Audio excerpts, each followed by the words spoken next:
Hello everyone. In today's session, we're going to see the basics of geography. Now this session is made so that you can learn before you start your preparation. So we're going to see some fundamentals of geography. And in this scenario, we're going to take this question today, that what are the different components of Earth's landscape? So as we know, like Earth's surface comprises of either water bodies or land. So water in water bodies we have in the ocean and seas, it is primarily made up of water. But when we look at the land area, continental areas, there we have a different variation, different features. So what are the different components we have of the landscapes? So altogether, when you're going to see the land, you will find lands are either classified among solid bedrock, sediments, soil, or various types of vegetation. Other than these four, you won't find any next categorization. So we're going to see one by one different components of the land surface. So what is solid bedrock? So solid bedrocks are normally, it is a subsurface. It is a normally below surface feature. And this is somehow very rigid and hard, attached within our surface. Now, once this bedrock get disintegrate, it will lead to a development of parent rocks. Now this parent rocks is actually in a mother layer for the development of the soil and sediments. So this is basically the most fundamental and important component of Earth's surface.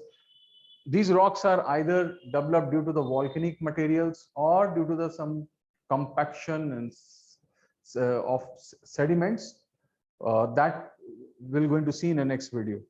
Now, next component is a sediment. So sediment is normally, it is a mobile substance of the Earth's surface. So it is related with the transported or moving portion of the Earth's surface.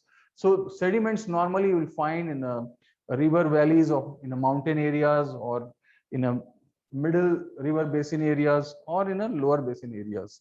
So they are normally developed due to the river system, glaciers, sands, sea waves, and that is why they are located in specific areas, either where we have river flows or we have the windy condition or in a coastal areas.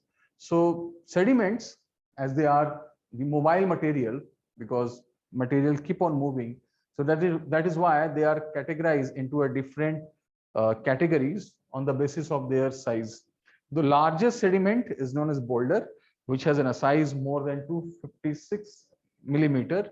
And then we have, when the boulder reduced, it turns into cobbles, the pebbles, and then sand, silt, and clay.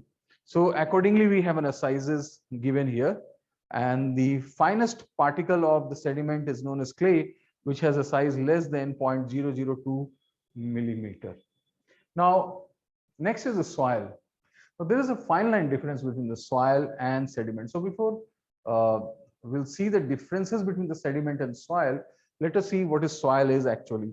So soil is that portion of the land which is normally supports crops or vegetation.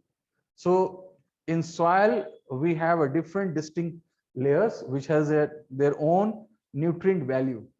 And these are categorized at O layer, A layer, B, and C layer.